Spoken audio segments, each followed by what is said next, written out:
Hello friend, good morning. तर आज आहे ना सकाळची सर्व कामे आवरून मी स्कूलमधून जात होती घरी. आज स्कूलमध्ये दिवस तर तसा छान गेलेला आणि घरी म्हणजे कोणी नव्हतं, त्यामुळे ना मला थोडं बोर देखील होत होतं. आता आई बाबा गेलेली होती बाहेर, त्याच्यामुळे ना घरी कृष्णा आणि मी कृष्णाला स्कूलमधून घेऊन आले आणि त्यानंतर लागली माझी सर्व अशी कामे करायला. आता हा जो झाडू दिसतोय फ्रेंड्स, हा बनवून घेतला आहे सासऱ्यांनी झाडूवाल्यांकडून. आता याची हाईट भरपूर आहे. तसा हा हातामध्ये पकडला की हाताला थोडंफार दुखतं, पण त्याची हाईट बघू शकता तुम्ही, साधारणतः आपल्या हाईट इतकं आहे. घर तर स्वच्छ निघतं, पण हात दुखायला लागतं हे नक्की. त्यानंतर आहे ना कृष्णा देखील आहे ना मध्ये थोडंसं जेवण करून टी व्ही वगैरे बघत होता. तोपर्यंत मी छान असा बाहेर झाडू मारून घेतला, कारण अजून पुढेची देखील कामे करायचीच होती. पण म्हटलं आधी छान असा बाहेर झाडू मारून घेतला की म्हणजे ना परत गाडी वगैरे येऊन लागली यांची, तर त्याच्यामुळे ना परत पुन्हा असा छान झाडू मारता येत नाही. त्याच्यामुळे ना मी आधी झाडू मारून घेतलेला बाहेर. आता घरातली पुढची कामे देखील करायचीच आहे. तर चला मग फ्रेंड्स, आता आज आई बाबा नसल्याने ना थोडंसं बोर देखील होत होतं, कारण घर हे पूर्ण रिकामं असलं की बोर व्हायला होतं. घरामध्ये ना नेहमी भरलेलं वातावरण असतं आणि एखाद्या दिवस तर कोणी असं घरातून बाहेर गेलं की त्याच्यामुळे थोडंसं आहे ना घरामध्ये नर्वस नर्वस वाटायला लागतं. आता आहे ना ही जी झाड बघितले आहे, कुंड्यामध्ये लावलेली होती तुळस, पण आता ती आहे ना जळून गेलेली उन्हामुळे. त्यामुळे मला त्यामध्ये एक छान आता पुन्हा एक तुळस आणून लावायची आहे. आता कृष्णा तर तिथे मोबाईल थोडाफार बघत होता, कारण मी टी व्ही तर त्याची बंद केलेली. त्याच्यामुळे तो तिथे खुर्चीवर बसलेला आणि मग मी घरामध्ये ना झाडू मारून घेते. आज फरची पुसेल असं विचारता आहे, पण बघूया. आता आई बाबा घरी नसल्याने ना आमचा मोबाईल बघण्यातच जरा जास्तच वेळ गेलेला. असं करता करता आहे ना 4 वाजले तरी कामे काही घरातली आवरत नव्हती. फायनली ना मी कपडे धुवायला घेतलेले. आता परवा तर कपडे धुतलेले नव्हते, त्याच्यामुळे आज थोडे जास्तच कपडे निघाले आणि कृष्णा बिचारा एकटाच खेळत होता. आता वरती तर काही मी कपडे टाकायला जाणार नाही, त्यामुळे ना मी आता इथेच कपडे टाकून घेते खाली, कारण वरती जाण्याचा आला होता मला कंटाळा. आता खाली ना सासूबाईंचे कपडे टाकलेले असतात आणि वरती जी रोज तुम्ही बघता त्या स्टँडवर मी माझे कपडे टाकत असते. पण आज आहे ना मला इतकं कपडे आज म्हटलं चला उगाचच एवढं वजन वरती घेऊन जाण्यापेक्षा, आणि कृष्णाही खाली एकटाच असल्यामुळे मी गेटला तर कुलूप लावून घेतलं आणि ना तो मध्ये खेळतोय तोपर्यंत म्हटलं चला आपण पण वरती जाण्यापेक्षा आज खालीच कपडे टाकून घेऊया, जेणेकरून ना गर्दी होणार नाही. असा विचार करून मी सर्व कपडे टाकायला तर घेतली, पण कपडेच इतके होते ना, परवाचे आणि आजचे दोन्ही कपडे एकत्र होऊन ना कपड्यांची संख्या खूप झालेली होती. तर मला तर असंच वाटत होतं की हे कपडे तर इथे काही पुरणार नाही, तर मला बाहेर देखील कपडे टाकावे लागतील. पण म्हटलं जाऊ दे, बाहेर नको, कारण कसं आपण जेव्हा वरती निघून येतो तेव्हा आहे ना बाहेरचे कपडे हे कोणी नेण्याची शक्यता असते आणि त्यांच्याकडे लक्ष देखील नसतं. कसे घरामध्ये कपडे वाळत टाकले की म्हणजे आपल्याला कधीही ते काढून घेता येतात. फायनली तेच झालं जे मला वाटत होतं, की ना पूर्ण कपडे हे तिथे काही पुरले नाही. त्यामुळे मी वरती आले. शेवटी जे व्हायचं तेच झालं आणि मी वरती येऊन ना सर्व कपडे ना वरती देखील सुकत टाकलेले. आता ह्या स्टँड थोडासा प्रॉब्लेम देतो, कारण आहे ना ते लवकर त्याच्यातली दोरी अटकत नाही. पण शेवटी मी तो खाली करून घेतलेला आणि ना काही उरलेली कपडे ही छान प्रकारे ना त्या स्टँडवर टाकले.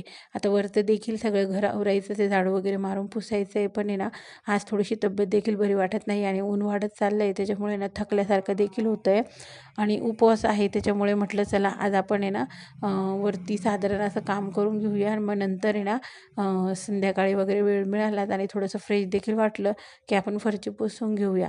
तोपर्यंत कृष्णा खाली होता. माझं सर्व लक्ष ही कृष्णाकडेच लागलेलं होतं, कारण एकटं आहे ना मी त्याला असं जास्त वेळ खाली सोडत नाही. नेहमी आम्ही सोबतच असतो आणि सासूबाई सासरे असले की मग आहे ना काळजीच नसते की मुलाकडे बघण्याची, आपण निवांत असतो.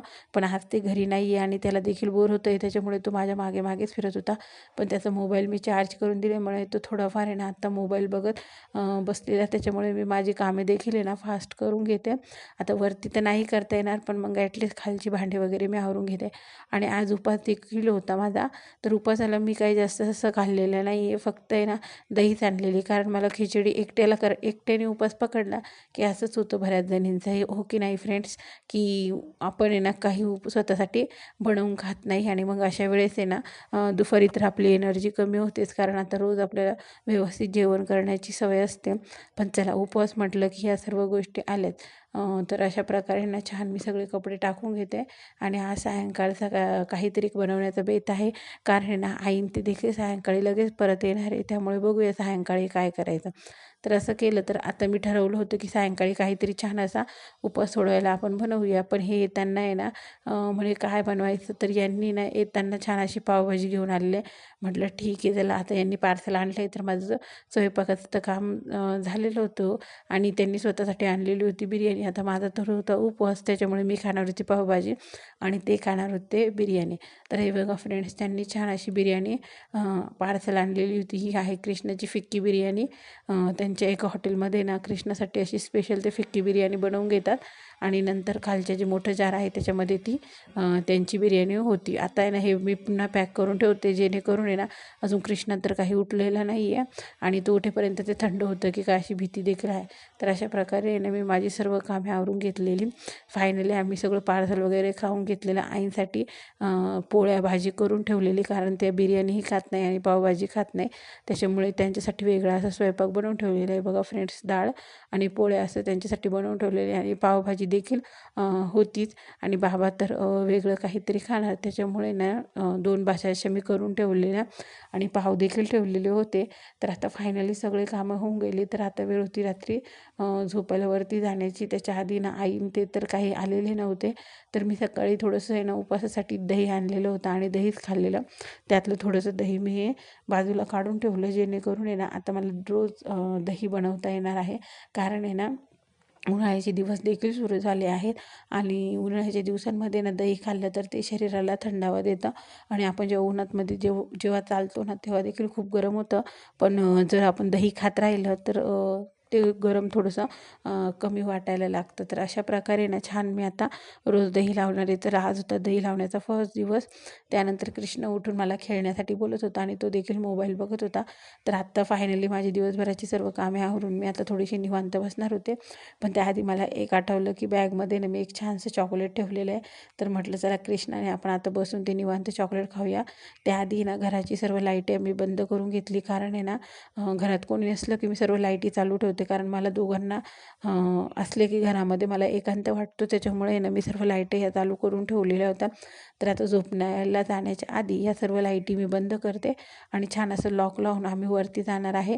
तर त्याआधी खाऊन घेऊया थोडंसं चॉकलेट, म्हणून कृष्णाने मी थोडंसं बसून घेतलेलं तिथे सोफ्यावरती आणि छान असं चॉकलेट खाल्लं आणि त्यानंतर लाईट बंद करून आम्ही वरती जाऊया. आता ते तर वरती गेलेले आहेत.